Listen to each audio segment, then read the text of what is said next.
Okay, I'm going to call a recess meeting of the Investment Committee back to order, and I believe we're at number 2 on the agenda. Yes. Mr. Chairman, I have David Dwyer here. He's going to give you all a quick overview of who's coming in to speak with us today. David oversees our fixed income, public fixed income, and private equity portfolios. Okay. David? Private credit. Private credit, sorry, credit. Good afternoon, y'all. We've got 4 managers coming in this afternoon to talk. Loomis, PGIM, Manulife, PIMCO. You'll recognize the faces. They've all been here before. The fixed income portfolio represents about a little bit more than 20% of the overall portfolio right now. And the managers that are presenting today represent about half of the fixed income portfolio. So it winds up being about 10% of the DB portfolio being represented today. So the managers today over the last 12 months have all exceeded the benchmark, which is the Bloomberg US Ag. The 12-month returns are all in excess of 12%. There's one that's here today that's in excess of 13%, which that's about as exciting as it gets in fixed income. I wish I could say we timed this meeting to be that way, but it's been a great quarter. So there's a review that I've written for the 4 managers. I'm not going to go over it. Y'all can take a look at it. You may have already taken a look at it before now, but it describes the type of approach. We've got 2 core and 2 core plus. PIMCO and Manulife are your core managers, and PGIM and Loomis are your core plus managers. And core plus just means they can do things that are a little bit more exotic. It doesn't get really interesting in fixed income on this, but they're able to take a little bit more risk, and that's why they get a little bit more return on the core plus side. So if y'all have any questions, I'll be glad to answer them. Otherwise, these guys have been waiting for y'all for a little while. So About how long are we going to give each one of them? We generally give them 20 minutes and then plus whatever time it takes for question and answer. I can give them direction for them to. No, we'll do what we normally do. Okay. Okay. All right. okay, first up will be Loomis, and I'll go grab one right now.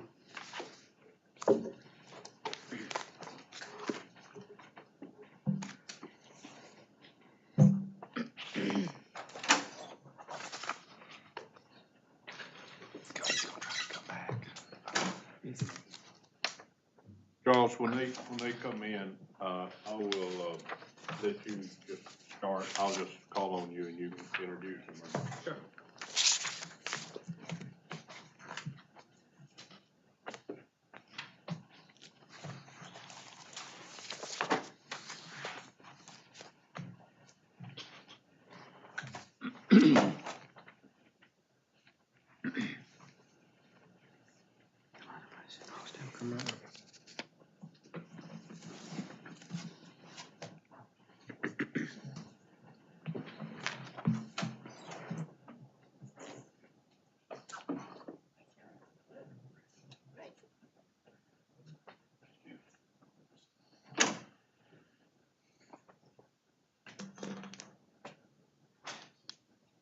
Good afternoon. Welcome to the Investment Committee. Just make sure when you speak to us today, if you would, turn those microphones toward you there. And I'm going to turn it over to you, Charles. We're a little bit out of order because we had to make a kind of a pinch lineup change. Okay. So it's Richard Ratzowski and Matthew Buxton with Loomis Sales here to present. Okay. I'm on their material. Okay, great. I'm ready to go. Well, great. Well, first of all, thank you so much for the long partnership with Loomis Sales. As Charles said, my name is Matt Buxton. I'm the Director of Public Fund Relationship Management, and Rick Ruskowski, Co-Portfolio Manager for your strategy. What we'll do today is we'll give you a brief update on the firm, just touch on a couple items there, and then we'll turn it over to Rick, and Rick will go through a little bit of attribution review for the last year, but really spend the bulk of the time talking about positioning and outlook. Where do we see the market going for the balance of 24 and into 25? Obviously, a lot going on in markets, and so no better person here than Rick to kind of give you that perspective. We want to make sure that we're covering all the bases and that you guys are getting what you need out of us, so please don't hesitate to stop us and ask any questions that you have. We're happy to answer any questions about the strategy or Loomis more broadly. So I will take you to slide 4. The slide's a little dated. The assets here say $359 billion. Through 9/30, Loomis is at $388 billion. We've had quite a strong year of asset growth. In Q3 alone, we raised $9.2 billion, primarily in fixed income across various strategies, including the Core Plus strategy that you're invested in.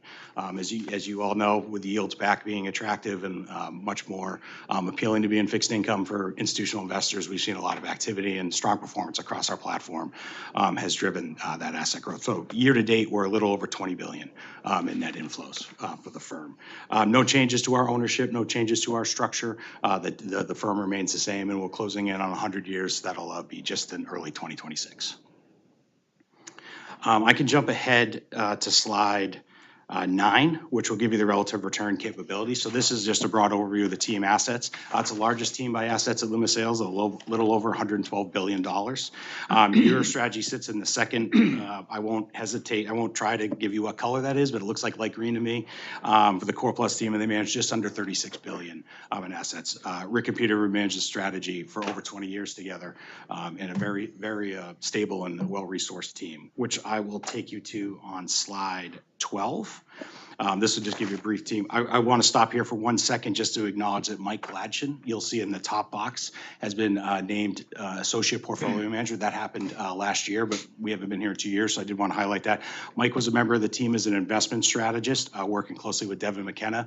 It's just a natural fit. He's a portfolio manager already with Peter on an active treasury strategy, so he has portfolio management responsibilities. He has the same responsibilities as Peter and Rick, except for final decision making. Peter and Rick retain the final decision-making process of everything that goes into and out of the portfolio. It's just really an acknowledgement of the work that Mike's done and his progression in his career. So we're very excited to have him on the team. To just pre-address anything, no plans for any retirements by Rick or Peter. So this is just more acknowledging Mike's kind of growth in the firm. Before I move forward, any questions about the firm or the team that I can answer? Okay, great. I will take you, sorry to jump around here, slide 18. So this is your performance through 9/30. What we like to see here is on the longer term track record, solid outperformance. This is gross of fee, but net of fee, delivered strong returns for the plan since inception. If you look at the 1 year, 94 basis points of outperformance, we'll cover that. But in the longer term track record, the 3, the 5, the since inception, I always like to point to the right side of the page. Just the long history here of delivering 185 basis points of excess return annualized year over year since the hiring. So we'll jump ahead again. There's a lot of slides here, but we'll cut this down. We will go to slide 31, and I'll turn it over to Rick, and Rick will just touch briefly on the attribution for the last year, and then, as I said, jump into positioning and outlook. Sure. Thank you, Matt. Hi, I'm Rick Ruskowski. I'm co-portfolio manager on the strategy, and thank you very much. We really appreciate the long-term relationship. So yeah, on page 31, just a little bit more detail on performance attribution over the year. So what happened over this year-long period? I think the biggest thing that happened is we had a big decline in interest rates in anticipation of the Fed cutting rates. So we saw interest rates come down, but they came down most in the 2-year, the shorter maturity part of the curve. But we had positioned your portfolio to be overweight duration or have more interest rate sensitivity to rates. So that really was a big benefit for performance over the 1 year period. You can see that on the left-hand side on where it says yield curve. So having that longer duration really helped for that 1 year period. Then the other big thing that happened over the 1 year was that we saw Most of the credit markets and spread markets perform very well. Those are the risk markets. And we had overweights to most of those sectors. And on the right-hand side, you can see that broken down. So you see the bars on the right-hand side that are positive for treasuries, for securitized credit, investment-grade corporates, and high yield. All did very well over the 1-year period, having an overweight there and some good security selection as well. The one negative you can see is non-dollar. We have some positions in foreign currency government bonds that we're using to generate yield as well as a diversifier to U.S. rates. Those have been really good performers in 22 and 23, but lagged by quite a bit over the 1-year period. So that was a detractor. So overall, good performance driven by a combination of being longer duration and having good sector allocation and security selection. Unless there's any questions, I thought I'd jump to maybe page 39 and bring you up to speed on what's going on in the market. Then we'll talk about our outlook and then talk about how we're positioning your strategy and why. And there's just always so much going on in the bond market, and this is no exception right now. And I think the big event that happened on September 17th was the Fed cut interest rates, or the Fed funds rate, by 50 basis points, which was more than a lot of people had been expecting. But what's been interesting that since the Fed cut, we've seen a big increase in long-term interest rates. So the 10-year has gone from 3.7% all the way to 4.20. So what's going on? Fed cut rates and long rates are going up. And that's because we started to see some signs that the economic data was pretty strong. We had a really strong September employment report that showed job growth was better than expected. Unemployment rate came down a little bit. Inflation hasn't come down as quickly as we expected. And I think there's also some concern about the election and what this might mean for interest rates. But broadly speaking, I think it does speak to the economy remaining strong. And some people questioning, wait, did the Fed make a mistake here? And so what you've seen the market do is pull back expectations for the Fed cutting rates. So right after the Fed first cut, the market was pricing 3 more cuts for the rest of this year, which would suggest, and there's only 2 meetings, so that suggested there needed to be another 50.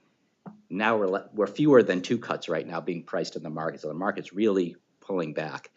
Now, the other thing that's happened in the market is that if you look at those spread markets, like investment-grade corporates and high yield, those spreads have narrowed in. So that's telling us that the market's not worried about the economy. Another indication that it's all about the economy, better growth, perhaps higher inflation that's driving it. So big picture, where are we?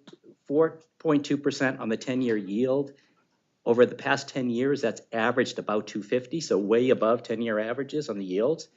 If you look at credit spreads, IG credit spreads at 80, it's averaged about 120 over the past 10 years, so lower. High yield is about 280 basis points compared to 420 10-year average. So spread markets much lower than average, yields higher than average. So what does this mean? How does this factor into our outlook? And the way we like to think about it on page 39 is we always start with what's our base case, what do we expect to happen, and then where can we be wrong, and what will happen to the market if we're wrong in those 2 scenarios. So this is a framework that we use with our macro strategies team at Loomis. Now, as Matt said, all the decisions are made by the portfolio managers, but this is a helpful framework. And our team broadly agrees with our macro team on these scenarios. So if you look at the one in the middle, that's our base case. We put about a 60% probability on this one. And this is where what we're calling a soft landing. So this is where the economy slows by enough to bring inflation down and allows the Fed to continue to ease. So we're expecting the Fed to do 25 basis points November, December, and early into next year. Under this scenario, we think Treasury yields can come down to maybe 375. They're about 420 right now. And when we look at those spread markets, we don't think they can go much tighter. They're already so tight on investment grade and high yield. So probably they just stay where they are, maybe a little better. So if we look at on the right-hand side, this is the higher for longer scenario. This is kind of what the market's been pricing recently. This is where the economy is a little hotter, inflation's a little bit higher. The Fed can't cut as much as expected. Under this scenario, we could see Treasury yields at 450, maybe a little bit higher, and spreads probably where they are, maybe a little higher just because of concern about, hey, higher rates mean a potentially slower economy. If we go to the left side, growth scare, we're not expecting a recession, but we could see something where we see a significant slowdown in growth and inflation. This would suggest a Fed cutting even more aggressively. Under this scenario, interest rates come down a lot and credit spreads widen because of fear of credit stress in the marketplace. So when we add it all up, we say, well, 2 out of the 3 scenarios, we see interest rates coming down and really not seeing a lot of scenarios where spreads tighten a lot. So to us, this suggests a time to be positioning the strategy to be a little bit more higher quality, more liquidity, and have a little bit longer duration to take advantage of rates that we think are coming down. If you jump to page 43, just some statistics on kind of where we are in your portfolio. The big thing is if we look at the couple of line items, yield to worst. So right now, this was at 930.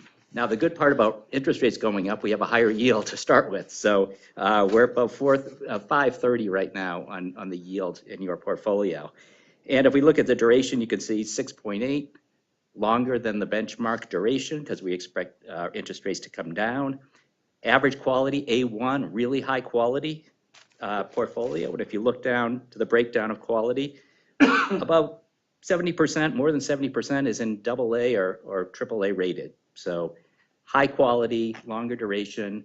We have a lot of liquidity. We're in a great position if we see dislocations in the market to take advantage of those opportunities. And just a couple of more, high yield is running just about 10%. That's out of a maximum of 20% in your portfolio. So you can see we're not kind of at the lower mid part of our range. So overall, happy to talk any more about this, but I think the big picture is we're being defensive, being cautious, still finding some great ideas in the marketplace, but right now we're just waiting. We've got a lot of things coming up with the election, geopolitics, plenty of room for volatility, and we're in a good position to take advantage of it if that's the case. Questions from the board members? Any others? Callan's still around? They're here. Oh, okay. Just wanted to make sure if you had a question, don't want to leave you out. No questions here. Okay. Okay. We don't have any further Okay. questions. If you have no further presentation, we just thank you for coming and sharing with us. Absolutely. And continue to do the good work. I don't know how much influence well, just answer me this one question before you leave. In your company, what does the plus on core allow y'all to do, or you do? Would you explain that a little more in detail for what Sure. you all do with that? Sure. I mean, we have a guideline summary slide here that kind of details that. I'm trying to bring it up here. Bear with me 1 second. I could tell you if you can't find it. Yeah, there it is. It's slide 17. Yeah, there it is, slide 17. So we do have the ability to go below investment grade up to 20% of the portfolio. We don't hold CCC securities. Those, unless we get a waiver, if something gets downgraded, we'll reach out to David and Charles and get a waiver from you all to keep it. We do some bank loans. As you can see that in the senior loan fund, it's got a maximum of 10%. We don't keep anything less than cash. We do have a small ability to allocate to non-US, not a huge amount. I believe it's 5% in this portfolio.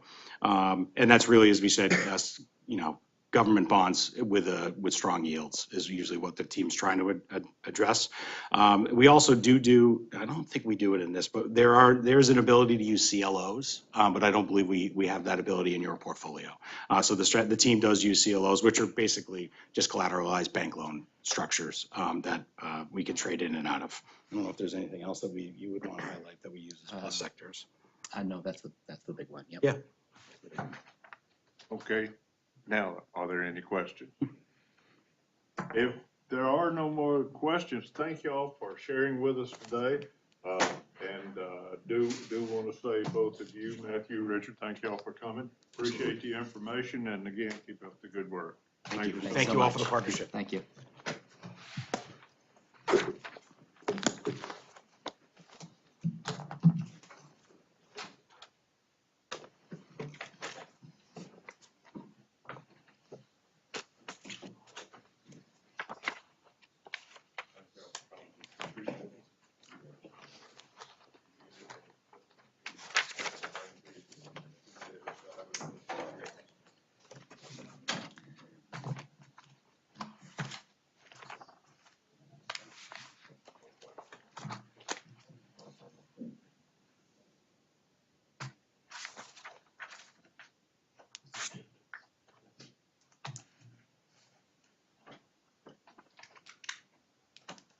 Hi. Good day. How are Thank y'all you? for coming. Thanks for being here with us today. Welcome to the investment committee. Charles? Mr. Chairman, we have Amy McPike and Connor Menard here from Manulife to present to us. All right, wonderful. Thank you for inviting us to present today. So my name is Amy McPike. I'm the relationship manager working with PERS. And with me today is Connor Menard, who's the one of the portfolio managers dedicated to our core and core plus fixed income strategies. So let me start off by just saying thank you for trusting us with this important mandate.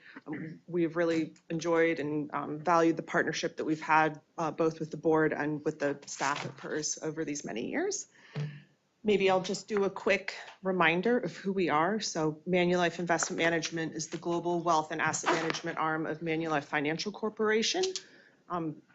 With $480 billion in assets under management for global investors. We have offices in over 20 countries and territories with 700 investment professionals, and we have been serving clients for over 100 years. Maybe if we want to flip quickly to page 5, just a brief overview of our core and core plus fixed income team. As a reminder, our strategy focuses on what we believe are repeatable drivers of performance, and that is sector allocation and security selection. Our strategy, the returns are not dependent on the timing of macro events or markets. Our team currently manages $61 billion, and that is up from $51 billion the last time that we met with you 2 years ago. And that's just due to a reflection of the continued demand for our strategies and for the growth in fixed income. So our AUM is really across the credit and duration spectrum. Maybe quickly looking at our investment team on page 5 on the top left-hand corner. Our team continues to be led by senior portfolio managers Howard Green and Jeff Given. And I would like to just highlight a few changes since we last met with you. So I'm very happy to announce the promotions of Connor Menard and Pranay Solnikar from associate portfolio managers to portfolio managers on the team. And we have added a few additional resources on the team, including the promotion of Ednise Silveira to client portfolio manager. Mike Bowler, who was an implementation analyst, has joined our securitized assets team as a researcher. And we have 2 new members of our team for under implementation analysts who came to us from our operations and compliance group. So if there are no more questions about our firm and our team, I'll hand things off to Connor. Great. Again, thank you so much for having us in. And my name is Connor Menard. I'm portfolio manager on the Core and Core Plus team. I thought today maybe I could just walk you through a few of the slides in the deck, go over our thoughts on current market conditions and how we're positioning the portfolio going forward. So just starting off on page 7, this slide shows the U.S. rates market, over the last several quarters, and obviously, over the last quarter, we've hit sort of an inflection point in this part of the cycle where we moved from a market that was anticipating when the Federal Reserve would have their first interest rate cut to now more discussion around the pace of cuts and what the ultimate neutral rate will be. And looking at the slide over the quarter, right, rates have come down, the curve has meaningfully re-steepened, but even though we're at this inflection point, I think that there's a lot of uncertainty that still remains about the path for both the economy and rates going forward. And that's really a testament to how we manage portfolios, especially from an interest rate management perspective. We are not making bets on the level of direction of interest rates in our portfolio. We keep our benchmark or our duration of our portfolio very close to our benchmark. Right now, it's right on top of our benchmark because we think that it's very difficult to make those determinations throughout a cycle. But one way we can position within the rates market is on the shape of the yield curve. And as I mentioned, that has meaningfully re-steepened. It's go back to July of last year. It was, if you look at the relationship between the 2 and 10-year point in the curve, it was negative 100 basis points. Now it's positively sloped, but we think that that can continue to re-steepen. If you think of a normalized environment, if we do have somewhat of a soft landing, that relationship is usually 100 basis points. In a recession, it's 150 basis points. So even though there's a lot of uncertainty about what the direction is going forward, we think that you can position on the yield curve for that steepening. I can talk a little bit about that in a few slides. Just quickly turning to slide 8, I'll just mention that, again, uncertainty persists within the market. And this slide shows, market expectations for the number of Fed rate cuts in 2024 going up back to last year. And you can see the market has been consistently wrong. And that has led to a lot of volatility. And that's what the blue line represents. That's the 10-year yield, right? So as the market's trying to grapple with the direction and the pace of the Fed cycle, there's a lot of volatility in rates. And that's what makes it so difficult to position a portfolio for changes in overall level of rates.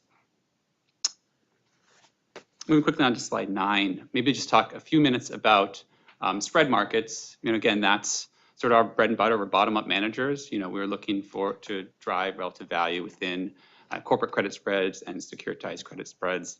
Again, these are the yield. This slide shows the yield advantage that those markets get over treasuries historically.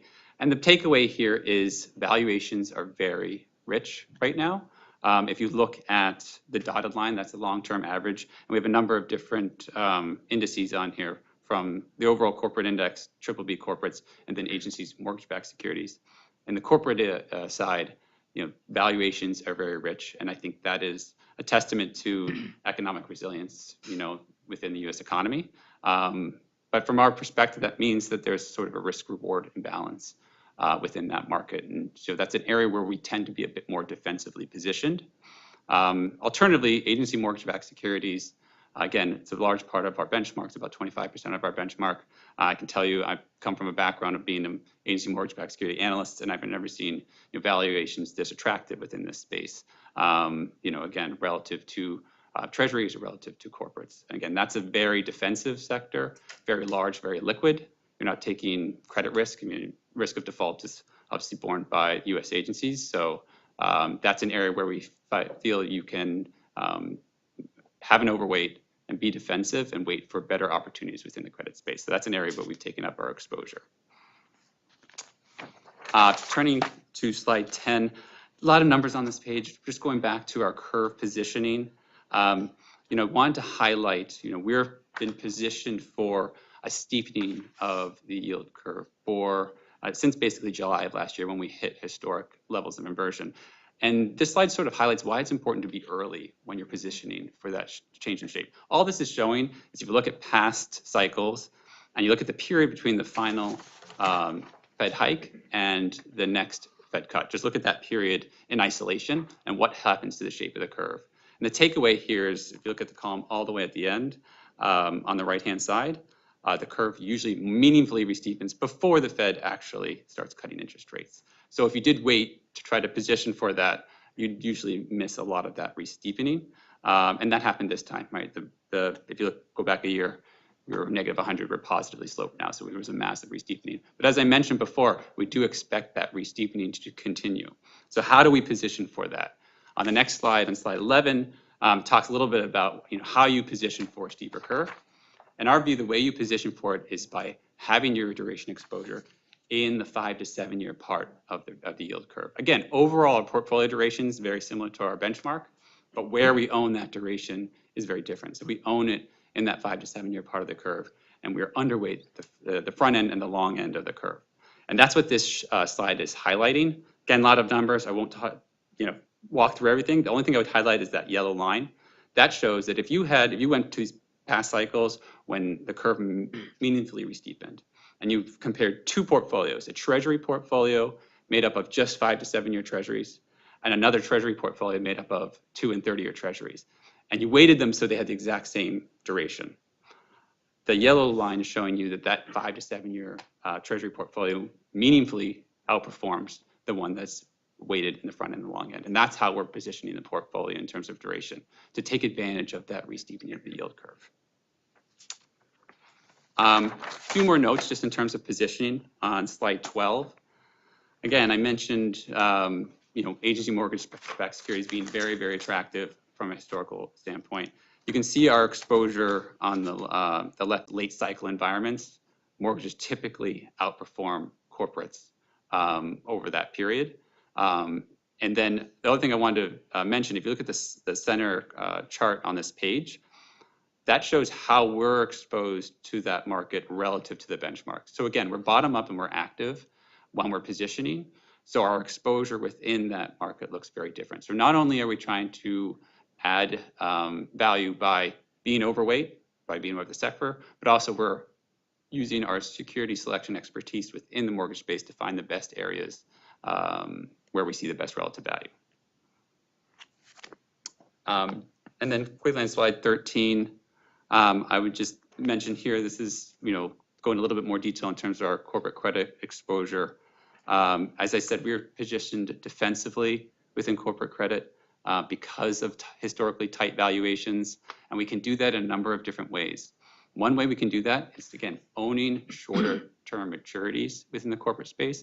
We don't own a lot of maturities longer than 10 years. Most of it's in the 5 to 7 year part of the curve. So again, if we do see weakness in the corporate space materialize, we'd expect that to really impact longer term corporates, not intermediate corporates. So again, that's one way we can do it. Another way we can do it is overweighting more defensive sector or industries within the corporate credit space. And that's what this is sort of highlighting in this chart. We have financials, industrials, and utilities. These are historical spreads on the top of the chart, showing that financials and utilities are actually attractively priced on a relative value basis, but also especially utilities being a much more late cycle defensive sector. That's an area that we've taken up our exposure within corporate credit while reducing some areas of industrials, especially consumer cyclicals. Again, if we do see weakness materialize in U.S. economy, that might hurt more cyclical sectors of the economy. So that's all I had on our overview. Maybe I just touch on performance on slide 15. Happy to report, outperforming, our benchmark across all the different time periods we've listed here. And I would certainly highlight, the last 12 months. Around 100 basis points of excess return. And again, that is driven by, that bottom-up fundamental analysis focused on, curve positioning, security selection, and sector allocation. So I can break down that outperformance for you on the next slide, which is an attribution of that excess return over the last 12 months. And as mentioned, so on the left-hand side, you can see broken it down by where we're getting that performance from. The top yield curve yield curve positioning being additive to that excess return, security selection and sector allocation equally being additive to that excess return. On the right-hand side, we break it down by the different sectors we're invested in. You can see a large contribution from U.S. Treasuries. That's actually because we're underweight, and we're always going to be underweight U.S. Treasuries. We only are using U.S. Treasuries to manage our overall duration and how we position on the curve. But because we're underweight and the other sectors did well, the attribution system will allocate some performance to that. But again, if you look at corporates, agency mortgage-backed securities, and other areas within the securitized credit market, you see that positive excess return being attributed to both security selection and sector allocation within those spaces. And then maybe just to finish up quickly on page 18, to give you a snapshot of the portfolio currently. Few things to highlight on this page. On the left-hand side, I would highlight, yield to maturity advantage that the portfolio has over the benchmark. Even though we are more defensively positioned than we have been historically, we're still able to maintain that yield advantage. And a lot of that is a testament to the agency mortgage-backed security market being attractively priced in this environment. Other thing I would note is just the duration of the portfolio. Again, showing here a little bit higher than the benchmark, but actually if you look at today, it's right on top of the benchmark. We're keeping that very, very close in this environment. And then on the right-hand side, just in terms of how we're positioned within the portfolio, again, U.S. Treasuries being a very low part from a market value perspective, really getting more of our duration. So if we do need to own duration in the long end, we will own it in U.S. Treasuries. Investment grade corporates being around 30% of the portfolio. Now, one thing to highlight, it does say, we're 30% of the in investment grade corporates, and the index is around 24%. So we are overweight on a market value basis. But I would just highlight the next two columns, which is how much of, on a percent of durations, how much of our duration is actually coming from investment grade corporates. And you can actually see it's lower than our benchmark. And that's going back to, again, owning those corporates in on the curve, shorter maturities. So even though we're overweight on a market value basis, we're not getting as much volatility from those corporates as if we owned them further out the curve. And then finally, again, mortgage-backed securities around 39% of the portfolio, well overweight. And it's, you know, strong conviction idea from us right now in this environment. So that's all I had for prepared remarks. I don't know if there are any questions you would have for me about our portfolios. Any questions from board members or others? Checked with Callan and they said no. Anything from our calendar sitting in the back there? Connor, or Amy, we thank y'all for coming here and being with us and sharing with us, and keep up the good work. Whatever you're doing, keep it doing. Okay? Good for us. Thank y'all for coming. Thank you very much. Thanks for having us. Appreciate it. There he is, today. Still got plenty of time. My question is, everything's up. Why do we need more money? Investments can't cover that. We need an infusion. Well, we need to come to the meeting. That's why we need to do surplus revenue. X percent. Oh, no, I thought you were somebody else, sorry.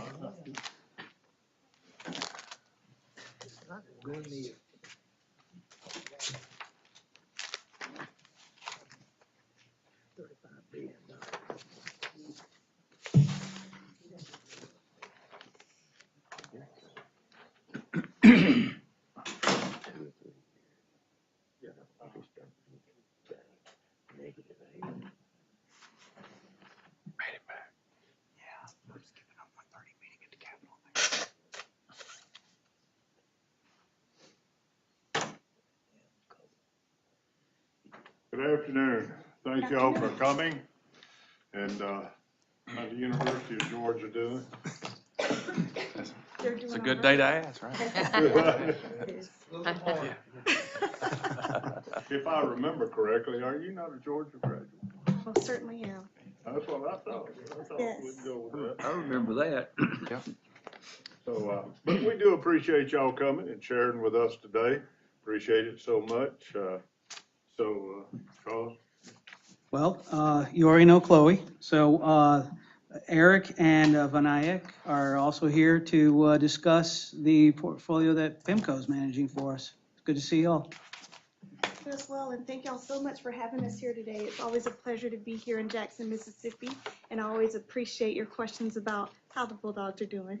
Talk into that microphone. We're talking to the Turn microphone. towards you. Apologies. All right. So much.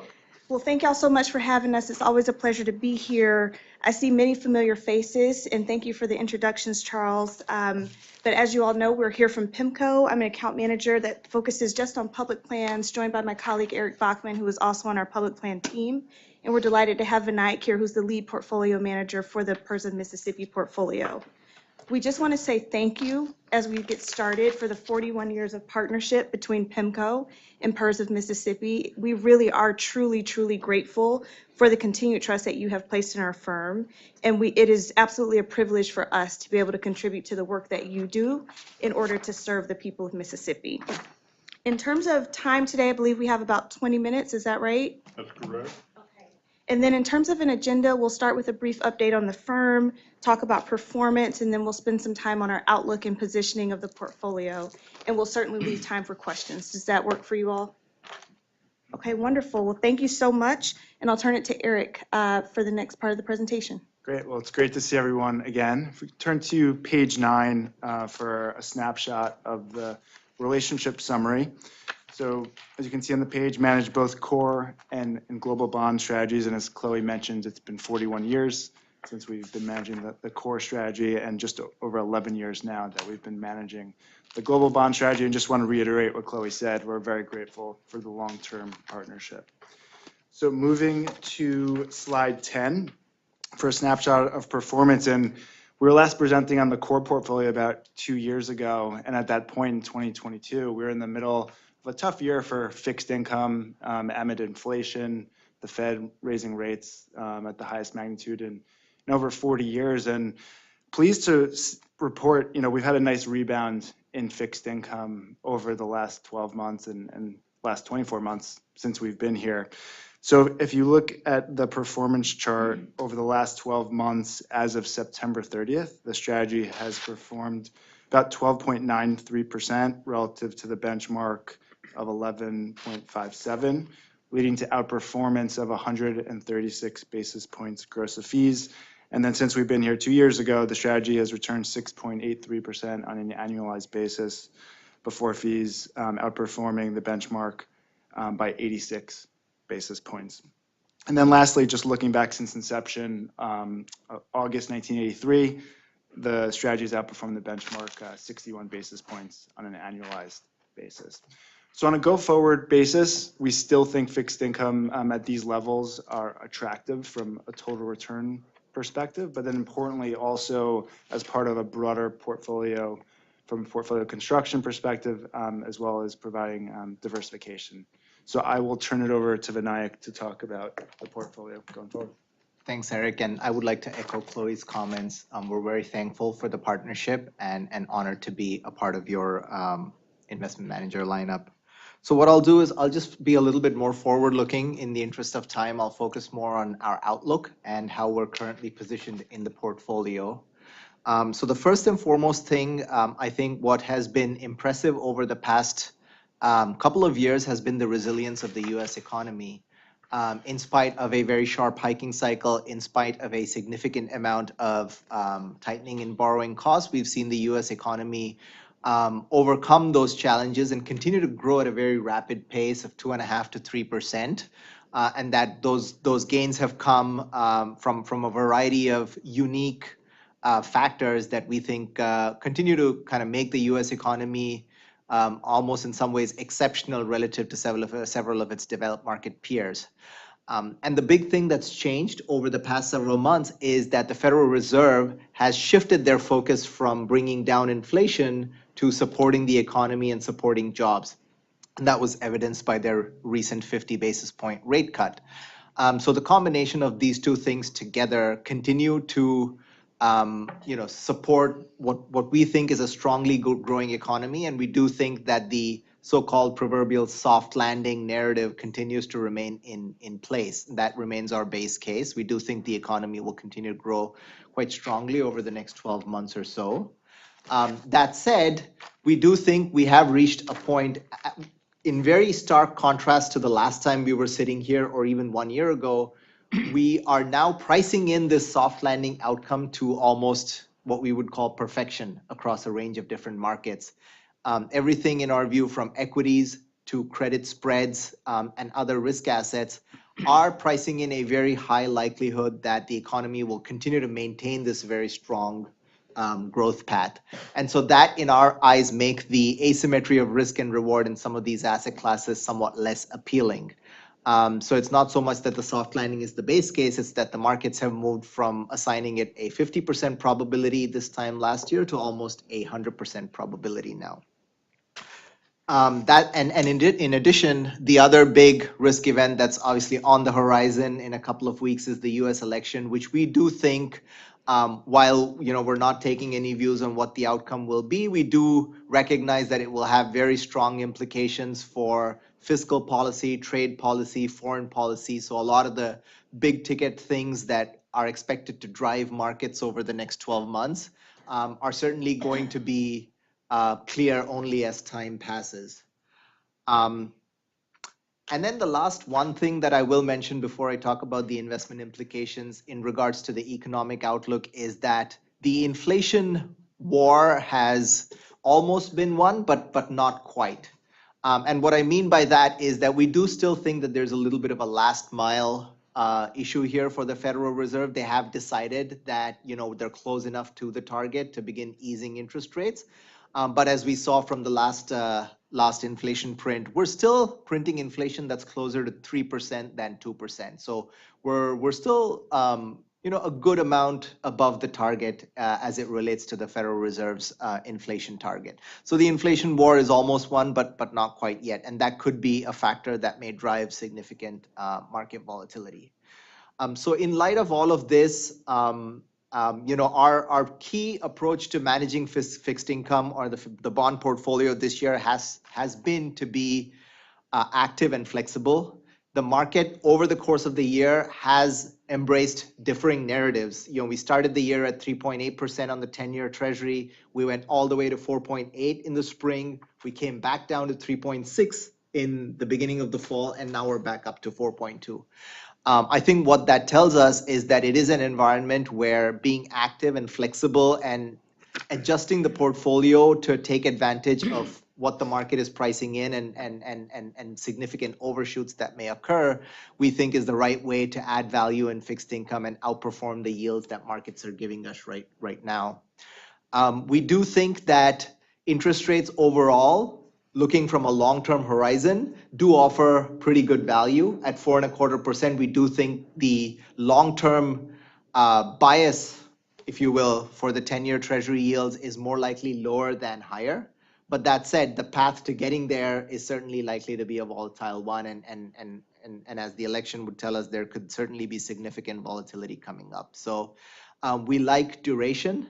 Or essentially, we do like that interest rates are at a very attractive level. They're compensating us for inflation and then some.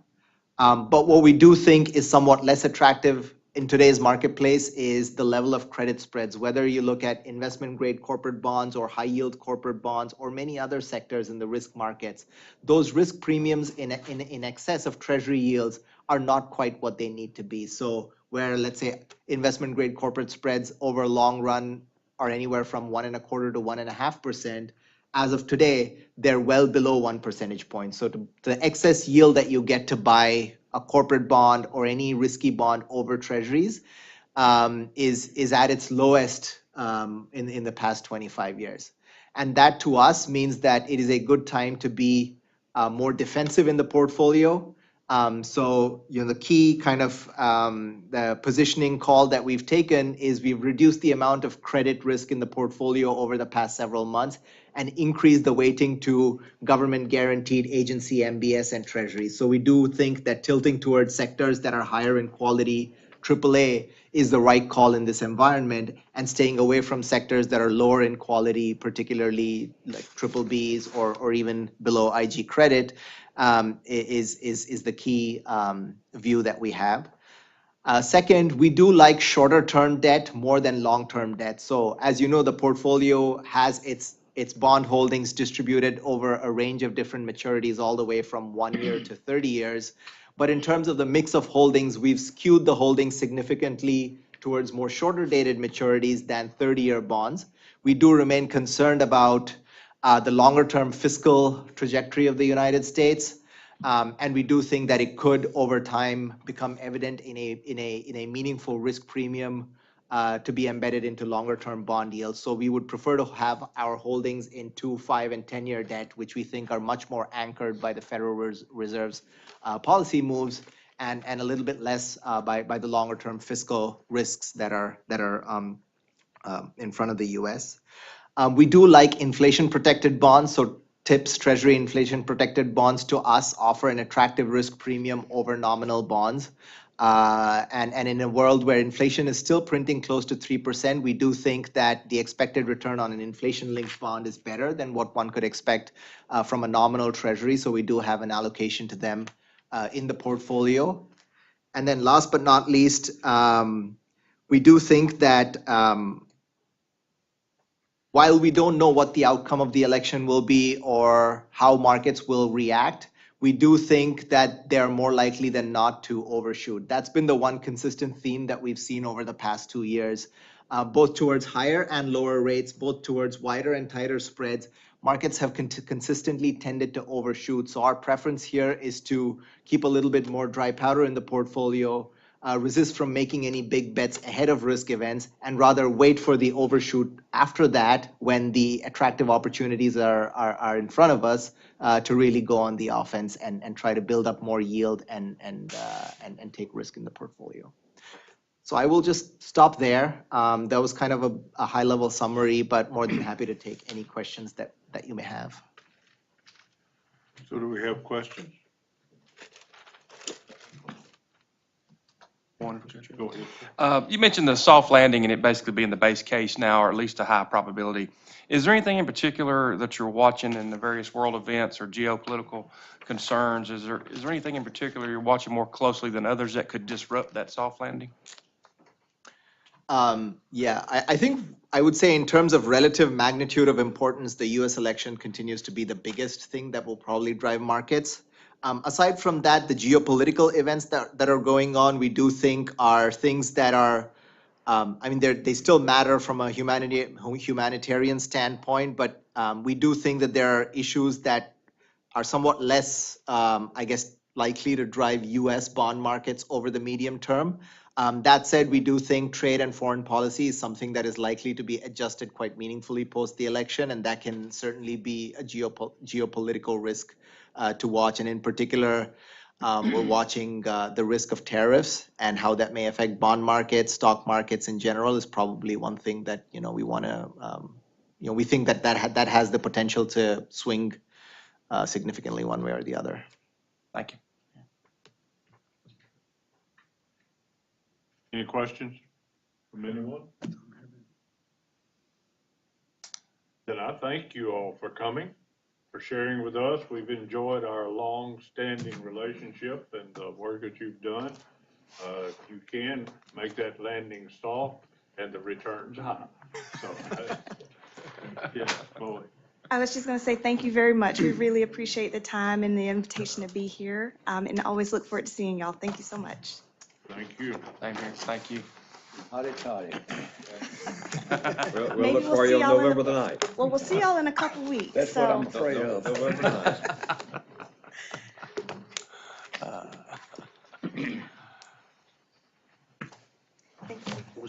Was the global core fund just in there for informational purposes? Yeah, they'll come in. That's a They'll different. come in on a different location. Yeah. Leave you was too exciting. Yes, sir. It's kind of sitting there. Always good to see you. Getting revenue from interest due to inflation, so we're not losing 100%, we're gaining. Kind of maintain it. What I remember. I guess there's always some good somewhere. Yeah, 15 days, we'll see what happens.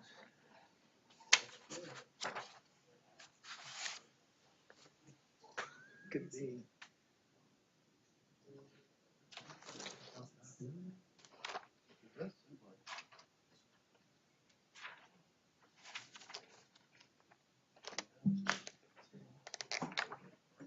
Texture. Yeah. It doesn't taste like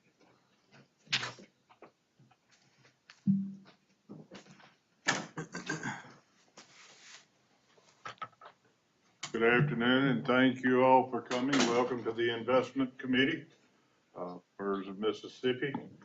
So, Charles? Mr. Chairman, our final presenters are with PGIM. We have Carlos Pratt and Tyler Thorne here to give us the review of our portfolio. So, Fantastic.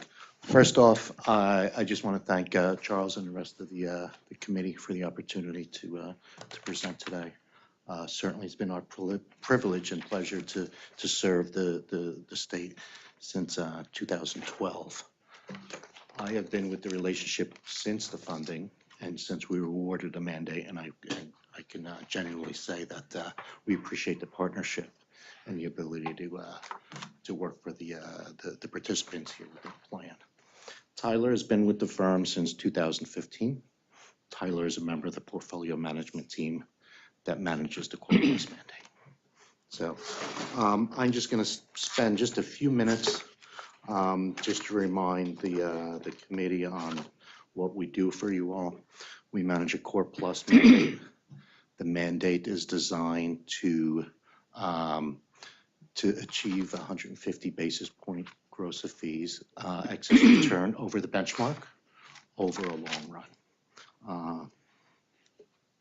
The The team, Tyler and his senior portfolio management team, as shown on slide 7,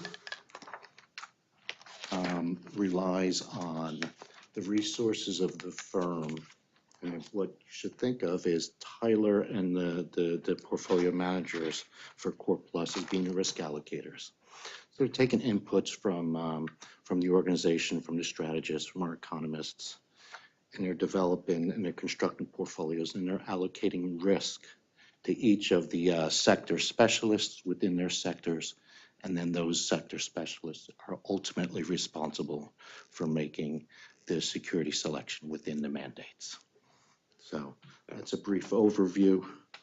And what I'll ask Tyler to do is to spend a few minutes in giving a little bit of background of what has been going on through the year. Spend a little bit of time talking about performance and what contributed to performance. And then wrap up with a little bit on positioning and maybe most importantly, some comments on outlook and what we're thinking looking forward. If that all makes sense, I'll go ahead and I'll turn it over to Tyler. Great, thank you. Thank you for having us today. So as you said, I'll do kind of where we've been, where we are, and where we're going. Starting on slide 10, but really 10 and 11, we'll be talking about. You can see that rates rallied a lot for the year. So you'll see in that far right column, very negative numbers for the most part. That's rates going lower. And you'll also see that that happened more on the front end than on the back end, which we'll call a steepener. Much of that has been undone since this numbers happened. This was into the quarter. Rates have obviously sold off since then. And so more flat for the year if we were looking as of last night or as of right now. Rate markets have obviously been very volatile. And so what you'll see is that the portfolio is really not trying to take too much active duration risk. It's not that we think that duration is rich or cheap. It's just volatile and something we think is best hedged out. On to slide 11, you can see the credit markets. This is where we'll take more active risk. We think there's more opportunities to find alpha in the credit markets. A couple things I'll call out here. One is that every single number in that far right column is positive. So it was a very good year for the credit markets. If you took risk anywhere, you made money. There are some things that stand out though. One thing that I want to call that stands out is that AAA CMBS having 179 basis points of excess return. That's a very high level of return relative to the other numbers in this column. And one thing worth pointing out is that that's for a AAA security. So a very highly rated security, a relatively low risk security, doing very well. In addition to that though, everything you'll see has done reasonably well. The longer end of the credit curve has 194 basis points versus the intermediate. You can see kind of in the middle of the top, U.S. corporate and U.S. corporate long, only having 106 on a risk-adjusted basis. That is still the shorter securities having done well. So owning more shorter securities for the same amount of risk has done well this year. And then so going into performance, I'll skip over slides 12 and 13, move to 14. You'll see that the portfolio outperforming by 140 basis points for the year, both the portfolio and the benchmark having positive returns. That yield that's built up in the benchmark over the past several years now causing those big returns. Although the benchmark probably down around 200 basis points so far for this quarter, so far for this month. The portfolio outperforming, but still probably down about 180 basis points in this month. Still positive returns for the year. On to slide 15, you'll see up top, duration and curve net plus 6 basis points. Relatively small, and that speaks to that we haven't been taking much active risk there. Where you'll see more active risk is in the credit markets. We break that into 3 different components: market, sector, and industry and issuer. And you'll notice positive numbers coming from all of those. That's what we like to see, a diversified source of alpha. Market is us timing the credit markets. We were overweight for this year, and that did well. Sector, you'll see that the biggest number there is non-agency CMBS. That's that sector that I was talking about having done well, that AAA CMBS. contributing to performance for the portfolio. In addition, emerging markets, a down in quality bias and a more short bias, both contributing to active performance. High yield EM has done really well this year, especially relative to IG EM. Finally, issuer and industry have done well here. I'll just call out a few different sectors. Non-agency MBS, that's an overweight to credit risk transfers that have done well. We saw a supply-demand imbalance there last year as less mortgages were getting issued. And so we went overweight, and that overweight has done well. We're actually starting to roll out of that because those spreads have tightened so much. And then investment grade corporates and high yield both contributing. In investment grade corporates, the main contributor was an overweight to the money center banks.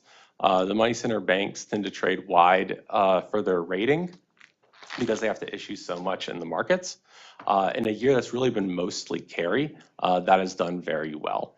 And then in high yield, some names in pharmaceuticals in particular have done well, but again, very broad-based, and I think that's something that's good. It's not one name that's driving all of it, and especially in high yield, you want diversification. You want a lot of names that are all doing well, not one or two names that you take very large bets on. Any questions on the performance? Okay, so moving on to slide 16 to talk about positioning. First thing to point out is that duration up top. The portfolio and the benchmark are almost identical. That's us not taking that much duration risk, trying to remain very close to the benchmark. We are very low in our spread risk. We're using about 45% of our risk budget right now. And the way we're doing that is by owning shorter credit securities. I'm sure things that you've heard other people talking about. So within IG, we're owning shorter securities, similar for CMBS, and high yield naturally acts as short carry now because no one's been issuing new high yield paper with the higher levels of rates. Have just been letting things roll down. Mortgages, you'll see we had about 1% change in position year to date. That is understating the amount that we're trading mortgages. Our mortgage team has done a great job of owning more mortgages as they've underperformed, and so they can pick up the outperformance. And so we had a larger underweight for the first half of the year when mortgages meaningfully underperformed, and then reduced the underweight for the third quarter where mortgages meaningfully outperformed, and then reestablished it with the recent outperformance of mortgages. So that one's moving around a lot, but a sector that has had a lot of moves in relative value and where our team's done a fantastic job. Similar to, I'm sure what you heard, credit spreads are tight, so we're not trying to own 30-year securities. We don't want to lock in those returns. We'd rather own shorter securities, time the mortgage market, and be relatively neutral duration. Any questions on positioning? Great. So I'm only going to touch on 2 slides for Outlook, but I'm happy to answer any questions and use the rest of the slides as things we can touch on. But slide 20 and 21, I think, are the most critical for Outlook. We, on slide 20, think it's very critical not to give a point estimate for forecasts and to instead give a forecast on all the range of probabilities that can happen. So we have a base case of soft landing. It's our highest probability. It's only 35%. So we see a broad range of where the markets could go. We think there's a lot of volatility in the economy right now. From a rates perspective, there is a lot of volatility here. Recession and soft landing would see rates go lower. Weakflation, nominal GDP boom, roaring 2020s could see rates go meaningfully higher. So partially why we don't think there's much rate risk we want to take there. On the other side, from a spreads perspective, this is much more clear. Soft landing, weakflation, nominal GDP boom, roaring 2020s would all be very good for the spreads markets, but they're already tight, so you just get to earn your carry without having too much credit widening. Recession would be the one very negative scenario. We'd see that as a buying opportunity, though, because we actually think the underlying economy is reasonably strong right now. And so if there were to be a recession, we think it would be relatively mild. And then just to touch on slide 21 about risk, because This is kind of more normal scenarios, not necessarily tails. On slide 21, we polled our internal investment team on risks that they're worried about. One thing I want to call out, because the other two are somewhat obvious, but the top one circled here is risks and sours due to US election. I think we've actually seen that, and it's interesting how we've seen that. We've seen the VIX, which is equity volatility, spike without seeing credit spreads move higher. And I think really what it is that the market's really worried about volatility around the election right now, but it hasn't quite decided that it's a negative event. And so it's just that there is more volatility to be had, but not necessarily yet a negative scenario, which is why credit spreads you still see as reasonably tight, and equities haven't meaningfully underperformed. I will pause there and see if there's any questions on Outlook or anything you want me to dig deeper into. Question I have on the labor market is that numbers had to be adjusted on jobs and that sort of thing. How does that impact your projections and when you're looking at the fixed income and all of a sudden you get a great numbers report and then it has to be reduced and it's not accurate? How does that impact you and us? So I think it affects us two ways. One is that we should remain humble. And so never read too much into any of the numbers because it's a very noisy signal and the numbers do get adjusted and it's hard to know. The second is that the numbers were revised in a more negative way. And so we increased our probability of a recession because it seems like that's more of a risk on the horizon than it was with the prior numbers. Now, many people had a recession probability of 5%, say at the middle of the year. We were actually already at 20% for that exact reason of humility, is that we knew the numbers were not something that you should fully trust. And so we raised it from 20 to 25 because we now have more certainty around it. But that level of humility wasn't making us comfortable going below that 20% probability. And so I think that's our kind of two-pronged approach to it. One other question about the labor market is one of the parties is saying that the number of new immigrants to our country, we have millions. Does that not match up with our labor needs? Is that figured into it, the labor market? How does the southern border and our borders figure into your computation on the labor market? I don't think that there's really much dispute among economists that, at least in the short term, that it was an increasing factor in overall unemployment and also somewhat increasing factor in inflation. There was more people consuming and there was more people looking for jobs.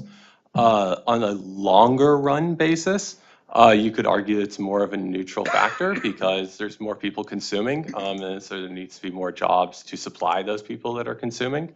And so you can reach some steady state eventually, but clearly a short-term shock to any economy is difficult. Okay. Other questions from our board? John Jackson has one. Members, I got one from Callan in the back, Yes, and then we'll come back. Go ahead. Alan?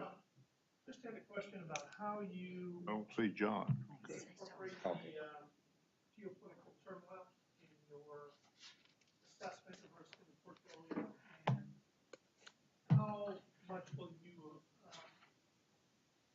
invest in emerging markets? Historically, here it's 4% or so now. What's the driver there, and what is your maximum exposure over time? Yeah, of course. Thank you for the question. What slide are you going to be on? I will be on slide 16 to just address the amount of emerging markets. We have about 4% now. I could see that being anywhere from 3% to 6%. So somewhat in the middle of the range right now. So speaking about the emerging markets first, and then about the geopolitical turmoil. The emerging markets, we're a very bottoms-up security selection focused firm. And so we're less going to be allocating to EM as a sector bet and more because bottom-up ideas that we like or think should be in the portfolio.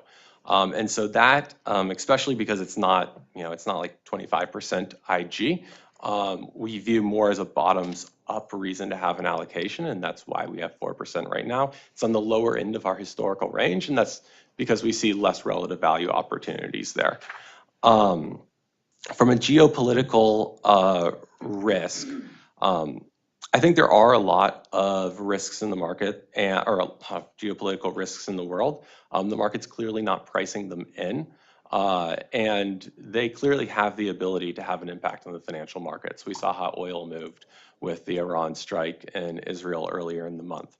So clearly they do have the ability to impact, but even though there's a lot of, known unknowns on the horizon and potentially even more unknown unknowns, which is what I tend to be even more worried about, markets are pricing in basically perfection, at least in the risk markets.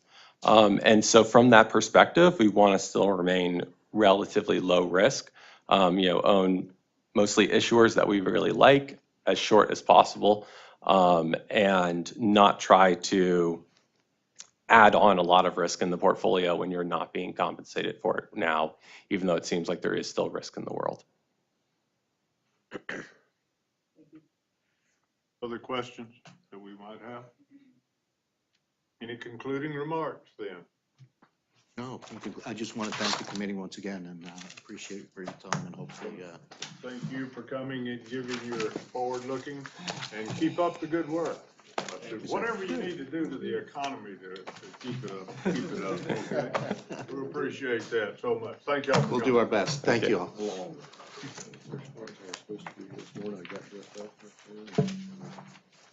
Got called into the principal's office. We'll talk about that. I called him yesterday at 5 o'clock, so I got PERS meeting. Well, he told me it was on his mind. Sounds like he, I just thought, about what he was asking. Okay. Miscellaneous updates? I just have a few. None of them impact any of our portfolios directly as far as asset management goes. Sean Contact is being promoted at Harding Loevner to a paper portfolio strategist. Basically how Harding Loevner manages, they have actual portfolio managers and then they have paper portfolio managers. Their ideas feed up into the main portfolio and it also serves as a training tool, to develop talent for the future.